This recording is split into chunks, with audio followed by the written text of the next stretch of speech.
Ever wonder what really happens behind the scenes in construction, real estate, and development? We pull back the curtain on the new home construction industry, the real estate market, and the trends shaping it all. Discover the stories, insights, and expertise behind the process of building a new home. Join us for Trust the Process podcast, and let's build something great together. Welcome back to Trust the Process, the podcast where we talk about new home industry, real estate, construction, and everything in between. So today's kind of a fun, we're mixing it up a little bit.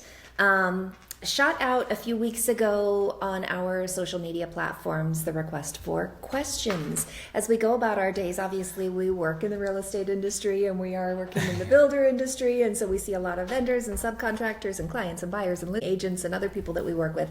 We get a lot of questions. So thought it would be fun to put that out to you guys and let you lead us in some of the questions or topics that you wanted to hear.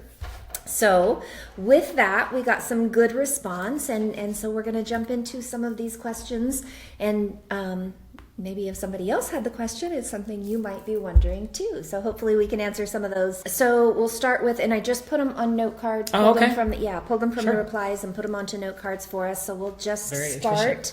I'll go ahead and let you read the question and then offer your reply, and I'll chime in on answers too if there's some stuff that we can do together. This one's for me. It says, "How did you get so handsome?" I don't know. Wait, not that one. That was for me. That's good stuff. That's good rebuttal. Dang it, I thought I had the corner on the market on that one. So this question is, and this is probably in line with our Trends podcast, and it is multifamily the answer to our housing shortage? I agree that it is a really important piece of our housing shortage, both multifamily for sale and multifamily for rent. More passionate about multifamily for sale. I think that you can still get that pride of ownership, and multifamily product is great for entry level and, I hate to say it, exit level. If you're kind of, maybe that's your last home. Sure, or you want to be able to travel, and still so be able to travel, and you've had many homes, and this is something that you can kind of downsize into. Maybe it has amenities, and there's zero maintenance, and I think that there's a lot of demand in a market for everything, especially in fast-growing cities.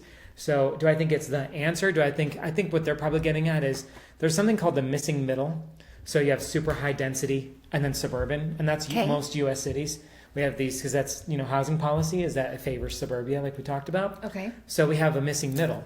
Whereas when you go to Europe, a lot of the East Coast cities, a lot of these cities feel really vibrant. It's because of that middle housing stock. The five-story mixed use parks, that type of thing, the walkability that we don't have here. And then you get into more low density, either suburban or rural. So I think is that missing middle the answer to our housing shortage? That would go a long way. I think that that's a pipe dream to think that we're going to see cities have an about face and suddenly allow for this missing middle. And for other reasons we already talked about in our zoning episode. It's just not politically popular to densify around your constituents. So you're always going to see a lean towards what's in the area already. There has been a push for multifamily, though, in recent years. Years ago, you didn't see much of it, and then there were a few builders that pulled out in front with kind of taking the lead on doing that. And now big production builders offer some sort for purchase. Multi-level product or multifamily product, and so attached in some way. So definitely changing the number of homes that we can build. We can put more homes into the marketplace because of them. But their question was if it's going to turn around the shortage. Not likely, but it certainly does make a better dent in it. It does. When one project can deliver 300 doors, that same piece of land might develop 80 3, 4, 5. homes. Some are delivering over the thousands in their door counts. Yeah. Okay. Next question. I'm kind of thumbing through them. I should probably just randomly toss them at you. So so I'm not prepared. This one I love, and we hear it all the time. So yes. This person did not mince words. So this person well, you know said, who that was too. Yeah, I do. Yeah. Why do, okay, so this is, HOAs suck. Why do we need them? Why do we need them? So many people who live in an HOA, or if they're looking for a home, that's one of the first things. I have to be in an HOA, or I don't want an HOA. It's a very polarizing topic. I agree. Yeah. And I just had a spirited board meeting for my own HOA for some things that I you did did? to my house that weren't approved. So it's fresh for me. And They make a lot of decisions, and you live under. You do. pretty You live strict with rules. them in some ways. For sure. And they kind of replicate, I'm from the East Coast, right? So these small little towns have a lot of authority. And they are in your life. So yes, we don't have HOAs in upstate New York. Right. But we have a lot of little towns that if you paint your porch the wrong color, someone from the city or the town will come after you. So I was having flashbacks when I was fighting with my board, and I promise I was not the one that put that question in there. No, But they do suck. I promise you. no, it was a conversation. Yeah. I was fighting with my board, and the couple of the improvements I made were improvements that everyone in my community has made. They're behind the same gates. So it was frustrating that I had to justify these actions. But I've never felt more under the thumb of an HOA than the last couple of weeks. So this is a very apropos question. Now, why do we need them? So it's Why really do we need them? I wish that we didn't, but if we want the growth and we want single family residential, which as much as we like to talk about multifamily and the missing middle, why is there a premium on single family versus multifamily? That tells you that yes, they're a little bit more expensive to build, but they are more desirable. And Usually, HOA is in a multifamily as well. So, of course, yeah. right, of course. So, but as long as you want this single family residential lifestyle and you don't want to live in a apartment block and you don't want to live, in one of these high dense areas, as long as you want your lowest slice, you're going to have to probably partake in the HOA, HOA process because cities do not want to approve new development that does not have, especially larger scale developments, that doesn't have an HOA piece with it. Right. Because they don't want the street maintenance, they don't want the park maintenance, they want the developer to take on those burdens, and then they want the developer to hand it over to the homeowner.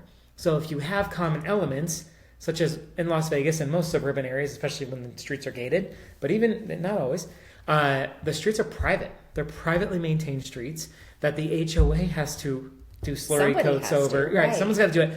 They have to keep the gutters in good repair. They have to repair cracks. They have to take on liability of someone falling on that sidewalk. It doesn't fall into the city's jurisdiction anymore. So cities love HOAs. And that's really I don't feel, yes, it's polarizing, but I do feel like a lot more people don't like HOAs than do like HOAs. Until their neighborhood starts to look a wreck, and then you wish that there was somebody you wish you had someone right. kind of governing it. There are probably no other mechanisms that would be able to enforce neighborhood standards that would not be an HOA. Because if you give somebody power to do that, if you just have a community association that's literally just a neighborhood pact, Right. you have no legal mechanism, so therefore your laws are just recommendations. So the states had to give HOAs a lot of authority. And trust me, when I'm fighting with the board, I want to be able to tell them to do what with what. But I can't, because I know that they do have an authority over my property in the same way that I can't just decide to go to war with the city. I can't just decide to stop paying my property taxes.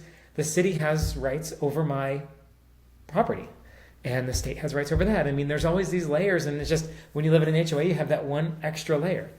So that's why we need them to continue to grow. Without that, I think our property taxes would be significantly higher. And I think you would see, although it's very sludgy to get development approved, I think it would be even slower. And I think you'd probably see caps on the amount of permits issued because they'd say we have to slow down our growth because we're not going to be able to maintain this. And it's all fun and games when the cities are growing, but when the cities are built out, these East Coast suburbs that were post-war suburbs in Maryland and Virginia, those were post-war, so that was 50s, late 40s, 50s.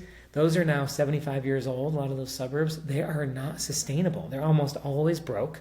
The taxes are through the roof. They usually are in charge of their own school districts, so the schools are sucking out a lot of the funding. And road maintenance, snow removal, things like that. It just becomes untenable. So because they're built out and they're not getting permit fees and the housing stock is old. So how much can you jack the property taxes up on residents who have been there for 40 years? There's just only so much you can do to increase revenue, but your expenses are going up every single year. So the West Coast, the west of the Mississippi and the Southeast, basically the Sun Belt, cities were smart in the 90s from a city preservation standpoint to say we want to preserve the books of the city, to really mandate HOAs, which is why you see a sharp increase in HOAs in the late 90s and through the 2000s and into today. So that's why we need them. And trust me, I don't like them either. I resent the authority that they have. But at the end of the day, how do you give them any teeth? You have to give them that kind of legally mandated authority or state prescribed authority. Yeah. But it was a good question, so thank you. Yes. And it's a good topic. It's an interesting topic and one that isn't going anywhere. So. It's funny how it feathers into development so much. I mean, you would think, and I get it, of course, developers have a big part with HOA, but it really is. It's not just a developer going, do we want an HOA here, yes or no? And it's not market-driven either. So you would think that because there's so many HOAs, it must be market-driven. People must pursue that. People must favor HOAs. That's not really the case. So I think it's more, it's the city and the local governments with their finger on the scale to say, well, everything's going to have an HOA. So. Okay, next. I don't like this one, but I do feel like it's one that we should probably address. To me? They all are. That's on the back of each of them. So this is a tough one and a little painful for you to read because it comes right at you, or it seems to come right at builders as a whole. So. And they didn't have to say that about my hair. I don't read that part. It says, why are builders so greedy, especially with upgrades? You jerk. No, I get what they're saying. I think that especially this, I feel like this probably came from a real estate agent. Because did it? Okay. Because agents are many times on the cutting edge of price increases, and they're delivering that news to their buyers if they're bringing a buyer to a builder, and it looks like greed, and some of it is. Most builders are publicly traded. Most builders that build any volume of homes are publicly traded, so they have growth as their mandate, not just doing business. They have to grow, meaning their profits. They don't necessarily have to put more homes in the ground. They have to grow their profits. So they get there through many different, vehicles or modalities. So they can either build more homes, which we know the constraints on that, land and the approval and at the time, or they can charge more for homes or upsell things that are considered extras, such as upgrades. So it's not that they're necessarily being greedy, but at the end of the day, there are no charitable home builders except Habitat for Humanity. Right. So every builder has a profit. It's a for-profit industry. It's a for-profit industry, and you can argue what someone's mission is, but at the end of the day, the mission of any company is to increase profits for their shareholders. That is just their mission, whether their shareholders are publicly traded shareholders or the owners of the company. I mean, that is now the owners within the company can have greater missions and say, this is my overall goal, but the company itself, that is its goal, that is its purpose, so it's always going to preserve that. So that being said, the larger a builder gets, the more disconnected from their buyer pool that the executives and their decision makers are. In my opinion, I don't want to be inflammatory, but they feel more disconnected. So it's easier to say, oh, we could make another 10% on this project if we dial down what's included and make people pay extra. And because they're doing it through us, we can control the pricing because you can't shop it. You can't shop how much darker cabinets are versus lighter cabinets because you're here, you're on our playground. So you play by our rules. So I will concede that builders are greedy. I will concede that it's a high profit margin business, but it is a business with a very high barrier to entry and a lot of risk and downside to it as well. So it's easy for me to say this now, but what if things change in the next 3 to 5 years and you say, well, I'm glad we had that arsenal in our tool chest because we were able to weather these storms because we were able to increase margins on previous projects and weather the storm. And it's hard because at the same time, you're creating, you can argue, housing is a human right for a lot of people. I mean, it's definitely a human necessity. Sure. So you're creating something that's deeply needed. So I think that there's a resentment that comes with that, just like you might resent oil companies because you feel like, well, we need them. We need gas, right? We need gasoline for our car, and you're charging this, and your profits were this, and you're yes, I get it. They're making something that is a necessity, but they are a business, and it's not a builder's responsibility. I can have a mission in my life that I would love to put more homes into the ground or change the way home building is done, but at the end of the day, it's not my responsibility to make the real estate market affordable or make it you know, and in some way better. My responsibility is to my company, and my company's responsibility is to stay in business and to stay a company. So I'm greedy. I would argue that, yes, but I would also argue that some of that, you know, if you're buying a home, let's just compare it to a resale home that isn't anything that you want. You have to go in and put in the cupboards. And now you have your demo costs, and or even if they were to buy a home with you, one of our homes that's completely finished and it's the wrong cabinet color, let's just use that as an example. They've got to go in, they've got to do the demo, they've got to hire the labor, they have to order the product, they have to, so all of those things, those variables that now and they're shouldering, right? Sure. So it is a real cost. It's a hard cost. It's an absolute cost, and it's something that has to be factored in either way. So it's a convenience. That's perfect. Greed or convenient? I don't know, but there is a fine walk between. And I think that another thing that makes us look greedier is that new homes carry around a 25% premium over resale homes. That's just the market speaking. I can't dictate the market, good or bad.